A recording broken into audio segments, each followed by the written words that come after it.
In this tutorial, I would like to talk about the other layer that we didn't really already use.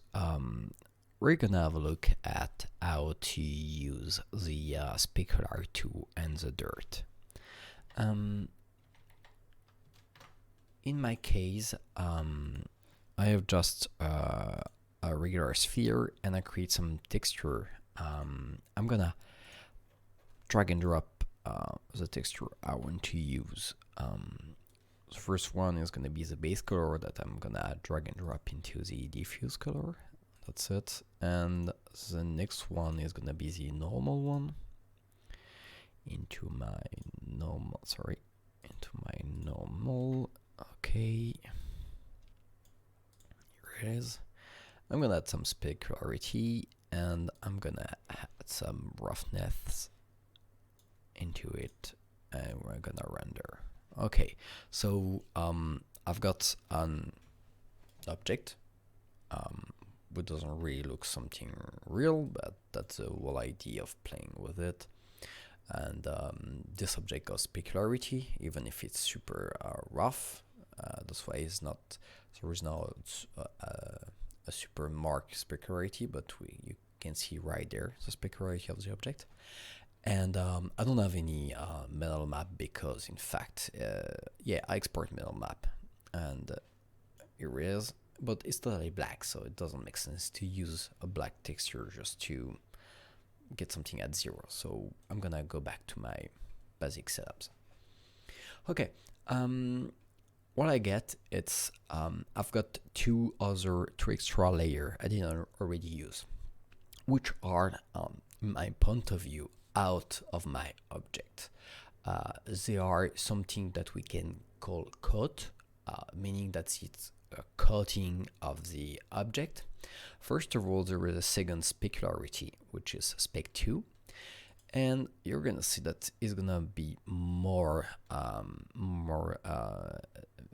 seeable, more viewable than the other specularity. Why? Because this spec2, it's by default sharper than the other one, but if you look closely, you can see that this specularity, it's affected by the normal of my object, meaning I'm gonna need to do something else. I'm gonna play with the normals, and I'm gonna decorrelate, disconnect the normal from the normal input, main input, and I'm gonna separate my normals, saying that the diffuse normal is gonna be affected by my normal map. Here it is. And my specular one is gonna be also affected by my normal map. Okay. And we're gonna render. And as you can see, I've got an effect of a coat on top of my object. I'm still keeping the, I still got the first specularity, and I still got all the influences of my normal, but in top of it, I've got something like really close from a varnish on the surface. So that's how I can play with my normal and giving this varnish effect that is super glossy and super uniform.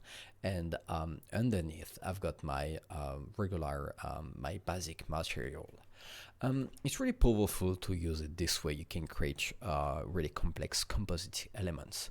I can go for something more specific, more in detail, and I can still use my normal. So let's go back with the present setups. That's pretty much the same. That's using, no, sorry guys, I'm gonna drag and drop into here. So it's really close from the original setup, was where my normal was drawn by only one map, and which was not really separate.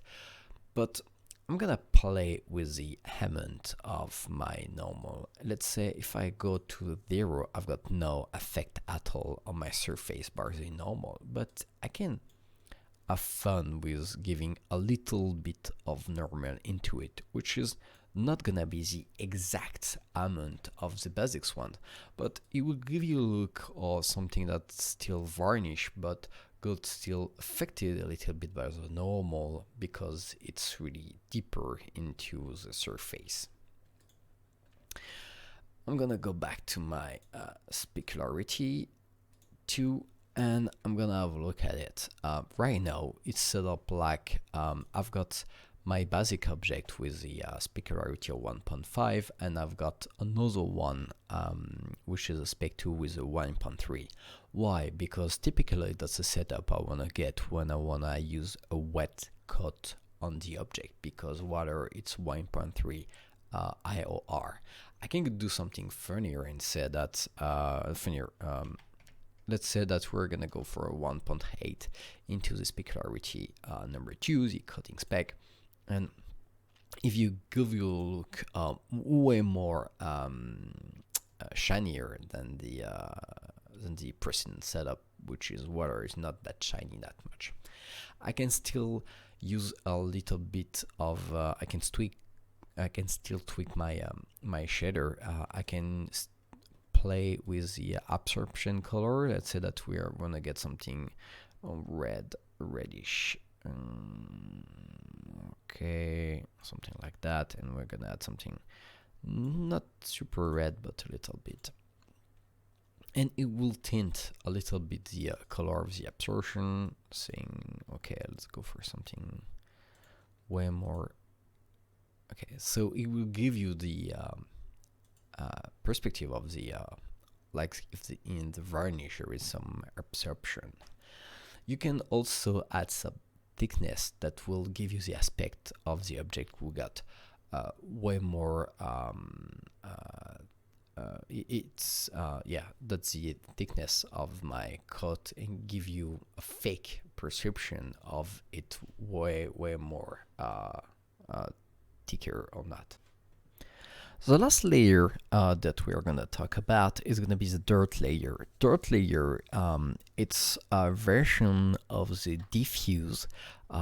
It's going to use the same normal and some aspects of diffuse, but it got its own mask and its own color system. So we're going to have fun with that. So first of all, I'm going to turn on the dirt layer. And as you will see, everything is gonna turn into diffuse. Why? Because dirt layer, it's excluding everything underneath. So it's not the case that the specular, which got its own lob of reflection. This one is a specified diffuse layer, which is going to be on top of everything. So it's not going to be affected by incandescence or metal or anything. That's pretty easy to create something really quickly. Like I would say, I will keep my dirt like this. I'm going to create another shader. So right now, I've got my previous look, and I can turn on the dirt layer, and it's gonna be on top of everything. So I can switch having a look without dirt and this one with dirt. It's super easy to do. Sorry guys. Okay, so I'm gonna go back with my my printing. Okay, so I can use U to switch off. I don't have dirt. You switch on. I have dirt. Okay. But I'll go back to get something more monolithic one. I'm gonna create really simple mask with stripes, as always. So some part are dirt, some part not. I can use its own dirt map. So I download a quick map on the internet, something super simple, and I'm gonna drag and drop it. So that's a super simple dirt layer, and as you can see, I can easily drag and drop this texture and create a dirt level. Well, it's not that super beautiful, but it will give you a look up an idea about how to use dirt layer. I can use something really quickly, like having fun, like if it's dirt that's gonna be on top. Let's say that I'm gonna drag and drop this layer, and I'm gonna create a surface shader, sorry, and I will use the N output, and I'm gonna extract the Y axis with a single up Y. It's gonna extract the green, and of course I'm gonna clamp. So I want to get something, everything that's gonna be between 0 and 1, because of course normal can produce a negative value if it's in the opposite direction of the axis. So as you can see, I got something that's just dirt on top, so I can set range. Okay, set range right there, connect it, and say that it's gonna be something like that. And right now, as you can see, I can get something that is gonna use the N axis. So it's using the N axis of the camera. I'm gonna switch to my N world, and okay, so right now I've got something that's always be on top. Like if it's can be dust or something like that, that's gonna be always on top.